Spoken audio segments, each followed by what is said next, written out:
เป็นจังใดคือว่าเห็นทางน้องไม้ว่าทางพ่อกับแม่ว่าเสียนของน้ำบ่ว่าเฮ็ด มีงบประมาณเท่าไรแล้วเดี๋ยวนี้นะ บ่มีเลย บ่ได้มี บ่มี แล้วจะเอาเงินใช้เหตุบัดนี้ซะ บ่ได้เฮ็ดแล้ว ยัดบ่ได้เฮ็ดบ่ แม่น เพอบ่มีเงินมีคำเนาะ แม่น คันว่าเฮ็ดห้องน้ำนี่คันต่ำนี่ก็ให้เบิดหลายเติบหลายล้านเติบเนาะ โอ้ยล้าน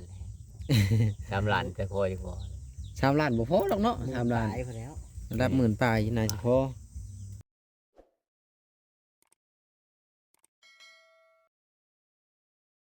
ปาตัวพี่น้องบรรยากาศโคตรแดดแฮงอุณหภูมิ30กว่าองศาถือว่าแดดหลายเนาะซึ่งเปิดภาพมาตอนนี้ก็ยังอยู่บ้านของเอ้ยล่ำเพิ่นอีกคือเก่าเนาะพี่น้องเนาะกับพอดีว่าฮะกะกินข้าวกินน้ำแล้วเมื่อกี้นี่ก็พอดีว่าเห็นน้องไม้ว่าทางเอ้ยล่ำนี่สิเฮ็ดห้องน้ำเนาะพี่น้องก็บ่ฮู้ว่าเพิ่นมีเงินเท่าใดหรือว่ามีงบเท่าใดอะไรเนาะเดี๋ยวบ่แอนจีไปถามทางเพิ่นแต่ว่าเตียงเพิ่นนี่เพิ่นเบิดนี่400,000เนาะพี่น้องเนาะ400,000ก็ได้ซ้ำนี่แหละนี่ถือว่าเบิดหลายพอสมควร500กว่าบาทเนาะนี่แหละบ่อนพักบ่อนเช่ากับพี่น้องเอ้ยโอ้บ่มีบ่อนอยู่มันแดดหลายเอาสบายดีเด้อ สบายดี มานั่งโซนห่มเนาะ โดย ค่อนข้างที่แดดรีบบรรยากาศก็ได้อุณหภูมิเท่าไรเบิ่งอีกก่อนอุณหภูมิอีกกับพี่น้องมันแดด36 36 มื้อเช้านี่33ตอนนี้36แหละเริ่มขึ้นเลยได้สิอยู่ประมาณ38หรือว่า39องศานี่แหละคือว่าแดดเป็นจังใดคือว่าเห็นทางน้องไม้ว่าทางพ่อกับแม่ว่าเสียนของน้ำบ่ ว่าเฮ็ด มีงบประมาณเท่าไรแล้วเดี๋ยวนี้นะ บ่มีเลย บ่ได้มี บ่มี แล้วจะเอาเงินใช้เหตุบัดนี้ซะ บ่ได้เฮ็ดแล้ว ยัดบ่ได้เฮ็ดบ่ แม่น พอบ่มีเงินมีคำเนาะ แม่น คันว่าเฮ็ดห้องน้ำนี่คันต่ำนี่ก็ให้เบิดหลายเติบหลายล้านเติบเนาะ โอ้ยล้าน3 ล้านจะพอดีบ่ 3 ล้านบ่พอหรอกเนาะ3 ล้าน ตายไปแล้ว ระดับหมื่นปลายน่าสิพอคือท่อก็เท่าไรบางบ่อนก็200,000บางบ่อนก็250,000เนาะท่อท่อร้อยได้เนาะเพิ่นเอิ้น แม่น เส้นหาแต่ว่า บางบ้านก็แพงบางบ้านก็ มัน บ่แพง กันไหน เส้นหาบนบ่เวียงเอามานี่ โอ้แสดงว่าถึกเนาะนี่เนาะ แม่น ขอยซื้ออยู่บ้านน่ะ200,000 คือว่าเส้นหานี่แหละว่าเขาเอาลงซอยได้เหมือน อืม คุ้มมาลงซอยแล้ว เผื่อมันแตกดิ แม่นทมเรียบร้อย มันแตกเขาก็ต้องเอามาใหม่ ดีอยู่ซะคันว่ามันแตกเพิ่นเอามาให้ใหม่ แม่น คิดว่ามีงบหลายๆคือว่า บ่มีแหละ เฮ็ดวางแผนว่าจะเฮ็ดหั่นน่ะบ่มีเนาะ บ่มี วางแผนว่าสิซื้อ แม่น สรุปแล้วทั้งลูกสาวมานี่ก็ตั้งเฮ็ดจังไรเนาะ อยู่แล้วเขาเพิ่นป่าเพิ่นป่าใหญ่ หลายๆคนเพิ่นก็โอ้บ่แม่นให้น้องไม้อันฝากเงินมาให้แม่เฮ็ดห้องน้ำแน่ทั้งน้องเพิ่นก็แบบว่ากินข้าวค่ำคือกันเนาะจักสิว่าจังได บ่มี ก็บ่ฮู้ว่าสิกุ้มสิกลางเบิดทั้งพ่อทั้งแม่นั่นแหละ แม่น เพิ่นก็ครอบครัวเพิ่นน้องพี่น้องเนาะถ้าถามว่าเพิ่นเป็นคนไทยบอกก็เป็นคนไทย แต่ว่าน้องเพิ่นก็หากินข้าวค่ำคือ FC เฮ็ดนั่นแหละอาศัยรับจ้างรับบ่ายกินคือกัน สิได้หลายเนาะ บ่เพราะว่าสิได้มีแต่ว่าพอแต่จุดเจือครอบครัวเพิ่นกลับไปเฮ็ดงานต่อเติมน้ำพ่อเด้เพิ่นว่าน้องไม้บ่มีบ่จักหมื่นจักใดฝากมาให้แม่เพิ่นว่าเพื่อจะได้เงินหมื่นนี่ก็บ่แม่นง่ายๆเลยเนาะ โอ้ยบ่ได้ง่ายแล้วเพื่อสิได้เงินหมื่นบ่ได้ง่าย จักสิหานี่ใช่นอกจากถึกลอตเตอรี่ แม่น ถ้าบ่แม่นถึกลอตเตอรี่นี่โอ้ย หนึ่งเนาะ เฮ็ดให้เลยเฮ็ดเลย เฮ็ดเฮือนๆพุ่นให้ก็ถึกลอตเตอรี่6 ล้านบาทนะ แม่น มันบ่ถือจะถือ สองตัวก็บ่ถึกนี่นะตัวหนึงยังบ่ถึกนั่นนี่นะ ถือตัวนึงสิได้บ่เงิน บ่ได้เด้อีกตัวหนึ่งคิดว่ามีงบเนาะพี่น้องก็เลยถามเพิ่น เออ บ่ได้มีแค่วางแผนไว้ซื่อ โดย ๆเอาเป็นว่ามีแต่ว่าน้องเพิ่นมาก็ให้เพิ่นไปเข้าอยู่เฮือนป้าก่อนเนาะ โดย อาบน้ำอาบในก็อาบอยู่พุ่นเลยเนาะ โดยเอาอยู่คน ให้เพิ่นมายืนอาบไว้นี่คือสิบ่เป็นดอกเนาะ เอาเป็นแล้ว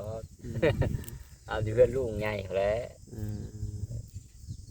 แก้ไขไปก่อนเนาะ แม่น เฮ็ดจังได๋เฮาบ่มี คนละเทนาเทไนคนละเทไหนกันเลย แม่นคอยเก็บคอยออมไปนี่แหละ แม่น หลายคนเพิ่นก็คอมเมนต์มาคือว่ายากแท้น้ำห้องน้ำห้องในเพิ่นว่ามันบ่มีพี่น้องเอ้ยจักสิว่าจะไดมันบ่มี คนบ่มีเนาะ คนบ่มี เนาะเดี๋ยวนี้ค่ะ มันก็ยากได้ คนบ่มีขนาดบ่แอนกาเพื่อสิได้นั่นได้ยันผู้ใหญ่ใจะดีซอยได้ถ้าผู้ใหญ่ใจะดีบ่ซอยก็บ่ได้อีกเพิ่นซอยก็เบิด5ล้านบ่ได้บ่แอนก็ได้ อ่า ทางดินทรายนำแน่เพราะว่าเฮาเฮ็ดห้องน้ำบ่แม่นว่าเฮาสิซื้อแต่ท่อเด้ แม่นแล้ว เฮาต้องซื้อแห่ทรายอีก แม่ พูดอีก แม่น บล็อกอีก แม่น สังกะสีอีกไม้อีกบ่แม่นว่ามันเฮ็ดง่ายๆเลย บอก แน่ 50ก่อนพ่อบ่ บ่พอได้50ก้อน บ่พอเนาะ ระดับ พอแล้ว 200เนาะ 200เอาแล้ว 200บาทพุ่นได้บ่ได้แม่น 50 ว่า ก่อนบ่พอแล้วเนาะ 50ก็ได้แต่บนเทอันบนเทพื้นมาแท้เนาะ แม่น รับ200ปลายห้องน้ำนะอยู่300เผื่อไว้ให้ได้เผื่อมัน แล้วแต่ห้องน้อยห้องใหญ่เนาะ นี่แหละโอ้ย2เมตรคูณ2เมตรนี่ก็ยังถือว่าเบิดได้ประมาณ300บ่จอย ประมาณนั้นแล้ว แม่นว่าที่น้อยเด้อ แม่นเฮ็ดประมาณคุณเม็ด2เม็ดนี่แหละ แม่น2เมตรคูณ2เมตรถ้าได้เนาะ แม่น มันก็อาบน้ำถ่ายน้ำอยู่นํกันนั่นแหละ แม่น บางคนเห็นโอ้แหนเบิ่งน้อยๆหนึงนะห้องน้ำใส่งบบ่หลายปานใดเพิ่นว่า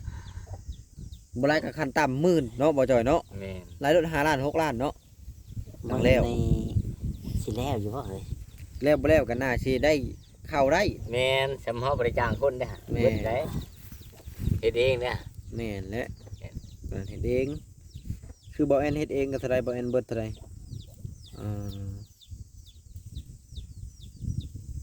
7ล้าน มันก็กลัวเอาเนิน กลัวหมื่นและ7ล้านเลย ผู้ใหญ่ใจดีซอยน่ะ5ล้านและเงินบ่แอนเองก็2ล้าน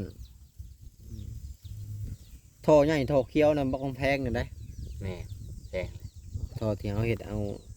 น้ำท่วมไหลลงน่ะ แม่นแพงเลย แพงท่อนั่นน่ะคือเงินค้ำกันนี่แหละปัจจุบันนี้ก็มีแต่ว่าเฮ็ดทานเนาะ โดยเฮ็ดทานนี่แหละ เฮ็ดทานมันก็บ่พอว่าสิได้ลงในลาย พอได้ดวงถึงอ้ายเราบ่ได้ซื้อพริกนี่เนาะ บ่ได้แก้ซื่อๆเนาะ แม่นสิขนมให้ลูก ก็ได้แก้คัดแต่ละมื้อ แก้ไขชื่อแปลเป็นนัวเนาะ บ่บ่เอาเทอละสอบ2สอบ คือสอบต้องจบก็คือเทื่อละ25,000 50,000เนาะ แม่น เอาเดี๋ยวเฮาได้ขายเบิดบ่เดียวก็จะโอเคอยู่เนาะ แม่น มันยังสิได้เป็นเทื่อละ4-5แสน4-5แสนไปตลาดบ่ได้เพียงพี่น้องปัจจุบันนี้นะ บ่ได้หยังแล้ว สมมุติชิ้นงัวก็โลละ150,000 แม่น ชิ้น ผัก หมู ก็กำ10,000 โล90เลย 90ชิ้นหมูก็ได้ แม่น คิดไรมึงเอ้ยเลยสิพอได้เพียงได้ชิ้นขวัดทานเท่าหนึ่งก็ได้ชิ้นหมู4โลว่าเท่านั้นแหละไข่กระแตะเท่าไหร72 72 อืม แต่ว่าลูกถามว่าไข่เต้เท่าไหร่วะ อืม ว่า8หน่วยต่อ40 บาท อืม ครับ ก็นั่นแหละมันแพงเบิด แพง น้ำมันก็ลิตร40,000เออ สิว่าทันใด ได้ลิตรเดียว ก็เติม50,000ได้ลิตรหนึงเมื่อเช้านี้ มึงอะขอได้เติมไหม ลงหรือว่า40,000ว่าน้ำมันลดจากอ่ะ 39เมื่อเช้านี้ 39บ่ อืม 40,000ใช่เนาะ อืม บ่เติมเลย10,000 20,000 30,000บ่เติมอีกเดือน โอ้มัน บ่จ่ายให้ ลิตรซ้ แต่เก่ามัน20,000ก็เติมเลย ำอืม เติมแล้วมีเงิน40 50นี่บ่ได้เติมเลยน้ำมันลด ไปบ่ได้ ขั้นต่ำคือ50นะ แม่เบิดแล้วนี่ก็สิได้ซื้อเลย เจ้าต้องเอาอันนั้นโลดแบกสอบถ่านช่องสอบไปโลด เปลี่ยนได้ เปลี่ยนอันโลดนะ50,000สิเฮ็ดได้บ่มีสิพี่น้องเอ้ยคิดว่าทั้งไอปอแล้วมีงบแล้วบ่ได้มีงบ โอ้มีแล้ว แค่วางแผนไว้สรุปแล้วนี่สิบ่ได้เฮ็ดเนาะ บ่ได้เฮ็ดเลย สรุปเลยพี่น้องเอ้ยบ่ได้เฮ็ดหลายคนว่าโอ้คือวุ่นวายแท้น้ำห้องน้ำนี่วุ่นวายเติบเลยเนาะ โดย น้ำไปเข้าห้องน้ำกับผู้แม่นมาป่าผู้เพื่อสิได้พี่น้องเอ้ยแต่ว่าทางลูกสาวน่ะสิมาพร้อมกันบ่ช่องบ่ แม่น คือว่าเพิ่นเห็นเพิ่นว่าเพิ่นไปหากันแล้วเอ้ยกับน้อง ไป ว่า แล้วหากันแล้ว หน้าคล้ายกันปั้นเลข11ว่ะ แม่น เห็นกันแล้ว เป็นเงินเลย หลังจากที่น้องสาวไปหาทั้งเอ้ยก็ไปส่งฮอดส่งน้องฮอดห้องว่ะ โดยแม่น ทีแรกๆก็น้องมา น้องก็นั่งรถมาเบิดเท่าไหร่396 บาท แม่น ถือว่าไกลเติบ ไกลเติบไปแล้วอยู่คนละฝั่งกันนะ กูอยู่คนละโซนเลยเนาะ แม่ อื น ม วันที่นี้เอื้อยไปส่งกับกลับมาฮอนเฮือนน่ะ2 ทุ่มอะ ขี่รถส่วนตัววะ น้องเพิ่นน่าจะขี่เพิ่นยืมรถลุงน้องว่า แม่น ยืมรถลุง อืม ตีสองน้องกลับมาฮอดที่ แม่น ฮอดห้องนะเพิ่นยืมรถลุงไปส่งกับหัวทั้งน้องเพิ่นไปส่งกับไผกับแฟนเพิ่นบ่หรือว่าไปคนเดียวตัวนี้ บ่ยันไปกับนะ ไปกับ แฟน แฟนเพิ่นเลยเนาะ แม่น เพราะว่าเฮาก็บ่ได้ถามได้เห็นแต่น้องเพิ่น อืม เว้าสู่ฟัง ขึ้นทางด่วนเลยขณะขึ้นทางด่วนนะ อืม ขึ้นทางด่วนก็โอ้ยเพื่อสิเหาะ รถบ่ค่อยติดน้องว่า แม่ รถติดนี่โอ้ไปมายาก แต่คือว่าเพิ่นกลับมาน่ะหลังสงกรานต์เพิ่นว่า โดย กับฮู้วันที่ยัง แต่ได้บ่แม่นได้ยินน้องเพิ่นว่าต้นเดือนเมษาเพิ่นว่า โดย ต้นเดือนเมษามันก็ตกเป็นเดือน4วันที่1ที่2บ่หรือว่าจังใดนี่เฮาก็ยังบ่รู้จัก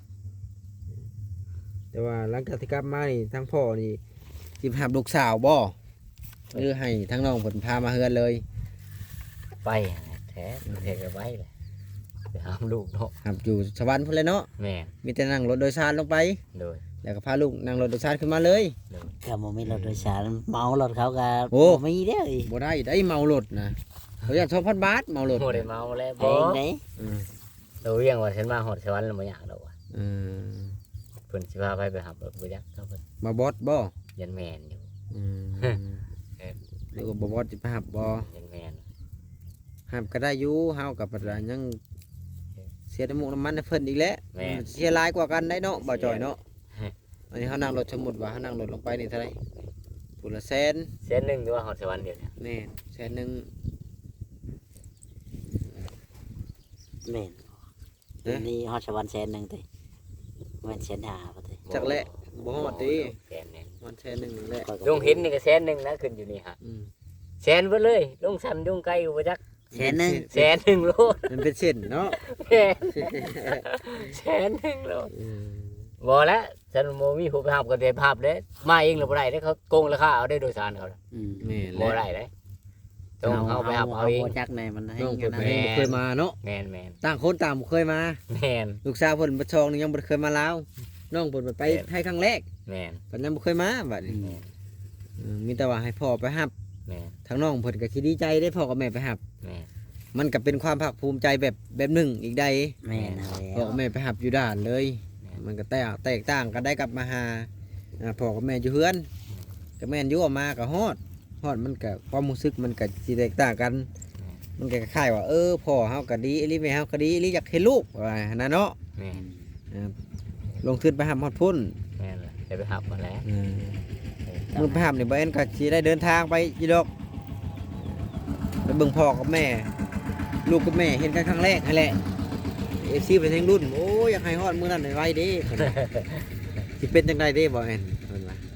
สิเป็นจังไดก็ให้เนาะ ให้ครับ ให้ใส่กัน แม่น เจ้าก็จะให้ไว้เปล่า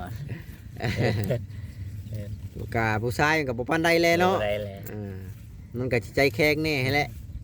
มันก็ แบบ สิ ว่าเห็นไม่ให้นำไม่ตัว แต่มันก็สิกั้นได้แน่ผู้ชาย กันเลยแน่เนาะ ถ้าบ่ปกติรอมันก็ห่วยเติมหนึงไปแล้วผู้ชายก็ได้ หอยน้ำตาเกิมหน่วยหลายเติมจีได้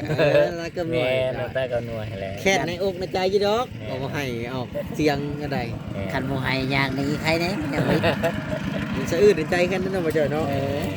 แค่ว่าบ่ออกไรเห็นว่าเฮาบ่ให้ก็ได้ แม่นแม่น มันก็ค่อยไปน้ำมาแล้ว ค่อย คน ให้ ยังไงก็ค่อยไปน้ำมาแล้ว แม่น ผู้เบิ่งก็ยังค่อยได้ แม่นแม่น โอ้เห็นเพิ่นให้สิกันเฮาก็ยังค่อยมีแต่ว่ามื้อมาทางน้องเพิ่นก็ว่าสิปรึกษาอยู่ว่าบางทีมาอะไรยันความบ่เป็นหั่นนะ แม่น แต่ว่าทางบ่เห็นก็ได้ ให้ ให้ โทร คำ ถามเจ้านั่นแหละ ให้คำปรึกษาเพิ่นแล้ว เออ ให้น้องไม้กับน้องสาวเพิ่นน่ะมาขึ้นรถอยู่มอซิดน้องบ่จ่อย อืม ขึ้นรถอยู่มอซิดแล้วมาลงอยู่บกสมุกดาหาร แม่น หลังจากที่ลงอยู่บกสมุกดาหารแล้วก็ไปซื้อตัว แม่น 50 บาทเพื่อความมาไทย แม่น คนมาแล้ว เพื่อความมาลาว โอ้ย บ่ผิดจ้ะนี่ ถ้าบ่ซื้อตัวน่ะขึ้นรถแล้วเพิ่นสิถามได้ โดย เพราะว่าเฮาซื้อหั่นแล้วก็แล้ว เอาซื้ออยู่บกสแล้วก็แล้ว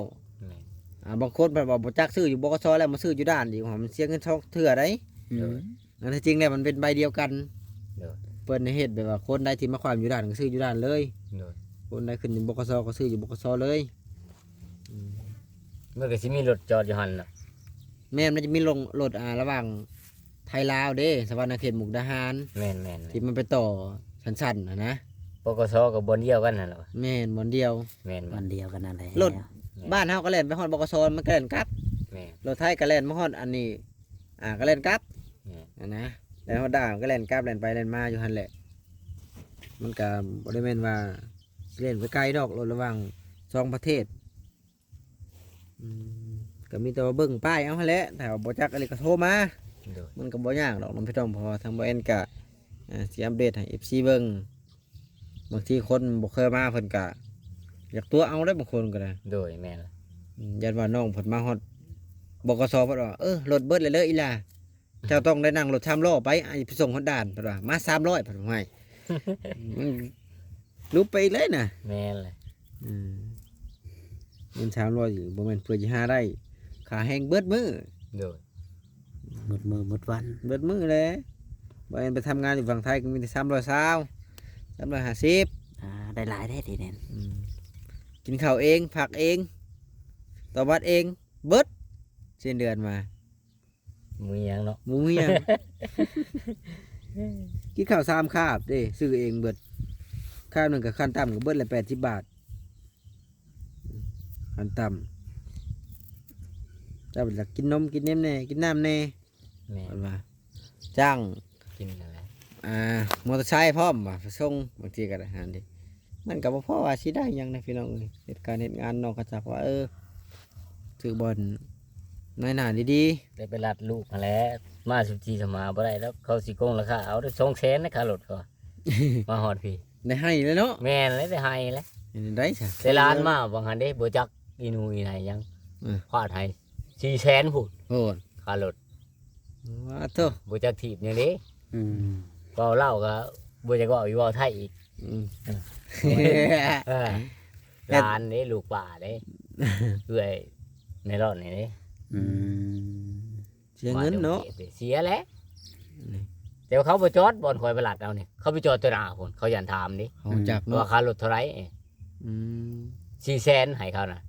จะแม่นจอดอยู่นี่แล้วเขาสิถามว่าค่ารถเท่าไหรหั้นนะ อืม บ่จอดบ่ทันพูดไปจอดอยู่บ้านแสงๆไปลงอยู่พุ่น บนที่เจ้าบ่อยู่พุ่นเนาะ แม่น โอ้ยเขาว่าอันนี้ลูกมาจะเป็นไปรัดเอาลูกนะฮะต้องไปรัดเอาอะไร นี่แหละไปลัดเอา แม่น บางทีก็ไปผู้เดียวบ่หรือไปบ่ชองอะไรเนาะมันจังดี อ เนาะ ย่าได้ไปผู้เดียวเลย ไปผู้เดียวก็ได้เนาะ แม่อย่ไปมันยากแม่ อืม บ่ ยัน ได้เลยสิได้ไป ย่างลูกอยู่พี่เนาะ แม่นเลย อืม จะไปน้ำ แม่ไปมันพอดีสะดวกกว่ากันเนาะ ยากลูกเลย ถึงแล้วจะไปน้ำได้ฉันลูกแล้ว อย่าเราอยากไปแล้วให้งานให้พัวอยู่เฮือนมาจักว่ะ ไป เจ้าอยู่เฮือนเด้อเท่าเขาจะไปเอง จะ เขา ทางไปหรอก บ่เคยไปบ่ โอ้ยจะบ่ค่อยนะ อืม เห็น ไปลงอีกครั้งเลยเนาะ แม่นเลยโอ้ยนี่ที่คอยนี่สิไปรัดเอา เสียบทสองบทสามคนบ้าต้องทางหน้าก็บ่เคยมาอีก นี่ ตายคัก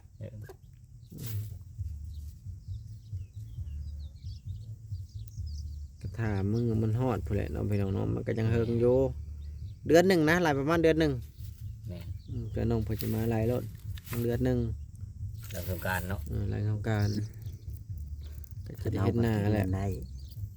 หลายๆคนก็โอ้อยากเห็นมือน้องผลมาพ่อแม่ตอนแรกๆเด้สิว่าจังไดคนว่าบ่เห็นอันนี้ก็เป็นจังไดก็ เฮาก็สิอัปเดตให้เบิ่งยกตัวอย่างเอาพ่อเพิ่นลงไปหับก็นี่แหละจะถ่ายทำตอนเพิ่นความมาลาวหลังจากเห็นพ่อแต่ว่าเห็นพ่อนี่เพิ่นบ่ให้ดอกเนาะ แม่นไปแล้ว น้องพระเจ้าก็เห็นแม่เพิ่น แหละ ก็เห็นแม่นี่บ่แม่นคิดว่าพันธงแล้ว ให้ ซื้อเลขกระทึก แม่ บ่ให้ ให้ ให้แหละ ซื้อเบิดมีกระทึกคันออกเลขให้ฮะ อืมเอาเลยบ่ให้เลยคือบ่ถึกร มั ถ นบ่ทึกทึกนะซื้ออะไรก็ได้ แม่หรือลูกสิให้ก่อน เบิดช่อง เอ้ย ให้ แม่นี่แหละใช่กว่าลูก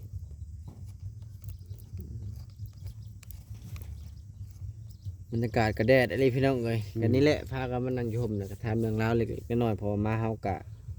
บ่มีแนวเฮ็ดเด้พี่น้องเอ้ยเพราะว่าเฮากะอ่าบ่มีผู้หลักผู้ใหญ่ช่วยเข้ามา แมน ทีแรกๆก็ว่าถ่ายว่าบางทีมีผู้หลักผู้ใหญ่ช่วยเราก็จะได้นำหน้าที่เป็นสะพานบุญให้เพิ่นแต่ว่าเพิ่นบ่ได้ช่วยเข้ามาหั้นนะก็มีแต่ว่า ถ้า มาอั ใคร ปเดต ยังวันนี้เนาะ เล็กๆน้อยๆนี่แหละก็บามือมาแหน่มือบ่มาแหน่มาเขามือลายกระบอยน้ำมันได้พี่น้องเอ้ยไก่กระโดดบดเทอละแสน แชนปลาย หามือก็500,000จะเอาเงินมันใช้บัตร ไหลคำต่ำนั่น เดี๋ยวแม่นเลยเอาเลย500,000เลย แม่นแหละเอากับประมาณนี้เลยจ้ะพี่น้องเอ้ยบ่มีหยังหลายเอาสบายดีไอปอน สบายดี สบายดี พี่น้องเอ้ยที่แรกๆว่าจะให้ทางเพิ่นนี่ได้ห้องน้ำห้องในแต่ว่าเฮาก็ยังบ่มีงบซั่นซะนี่แหละมาก็ต้องจะเป็นต้องได้อาบน้ำอาบในอยู่นี่แหละพี่น้องเอ้ยก็จักเฮ็ดจังไดมันบ่มีเอาถ้าเฮาก็ขอตัวจบคลิปก่อนไปพอกันคลิปไหนอีพีไหนเด้อพี่น้องเอ้ย